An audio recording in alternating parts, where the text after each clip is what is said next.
Hey guys, আজি আপোনালোকক south গোৱা আৰু নৰ্থ গোৱাত থকা কেইখনমান বীচ এক্সপ্ল'ৰ কৰিব লৈ যাম। সাধাৰণতে বীচবোৰ প্ৰায় একেই, কিন্তু প্ৰত্যেক বীচৰে এটা এটা মহত্ব থাকে। এয়া কেভালেচিম বীচ। চাউথ গোৱাত থকা এইটো এটা পিচফুল বীচ।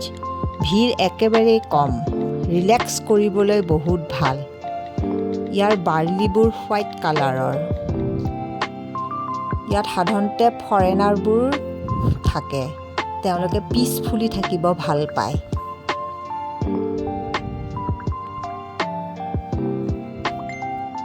এইটো চাউথ গোৱাত থকা কলভা বীচ। ইয়াৰ পৰিৱেশটো বৰ সুন্দৰ। ভিৰ অলপ আছে। ইয়াৰ বালিবোৰো হোৱাইট কালাৰৰ। ইয়াতে ৱাটাৰ স্পৰ্ট আদি হয়।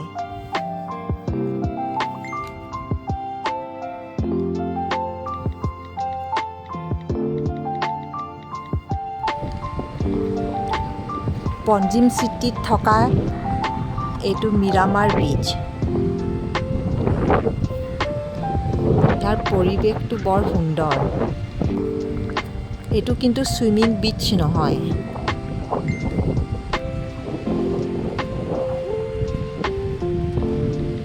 আমি যোৱা দিনাখন মাছমৰীয়াবিলাকে মাছ মাৰি আছিল। ময়ো অলপ জালখন টানি দিলোঁ।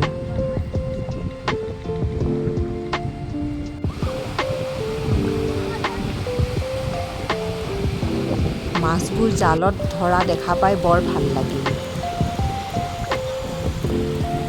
এনেকুৱা দৃশ্য সাধাৰণতে আমি দেখা নাছিলোঁ, এয়ে প্ৰথম দেখা পালোঁ।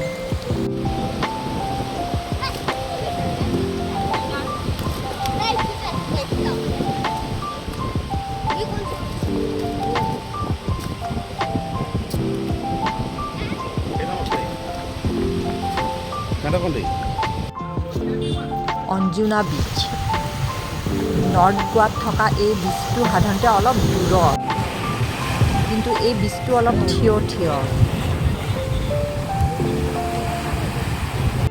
গধূলি সময়ত ইয়াত পাৰ্টি বাৰ এইবিলাক চলে।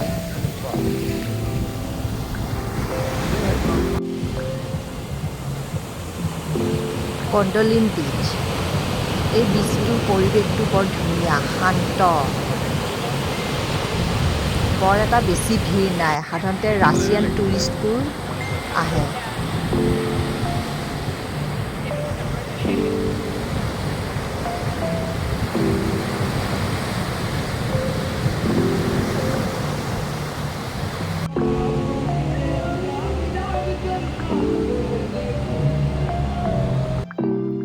কলংগুট বীচ।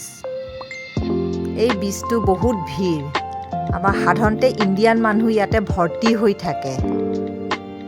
অলপ হুলস্থুলীয়া পৰিৱেশ। গোৱাৰ প্ৰায়বোৰ বীচতে স্পৰ্টছ আছে। আপোনালোকে যিকোনো বীচত গৈ ৱাটাৰ স্পৰ্ট কৰিব পাৰিব।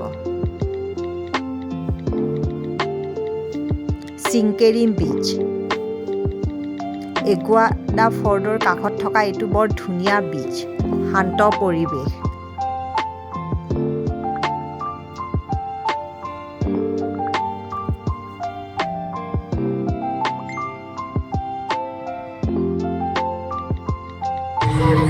বাগা বীচ।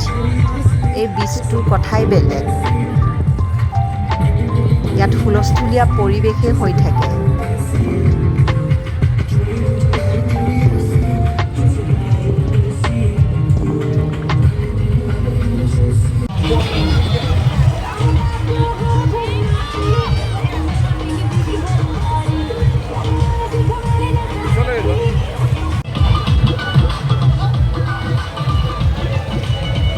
ইয়াত নাইট ক্লাব, ডিজে, কেফে টেটু, কেফে মেম্বো চব পাব। বহুত পপুলাৰ।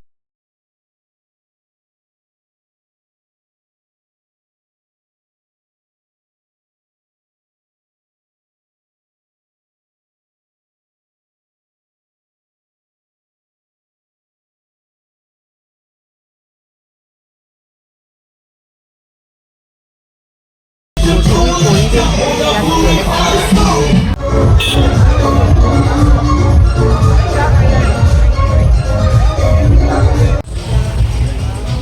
ইয়াত মাছৰ থেৰাপি কৰে।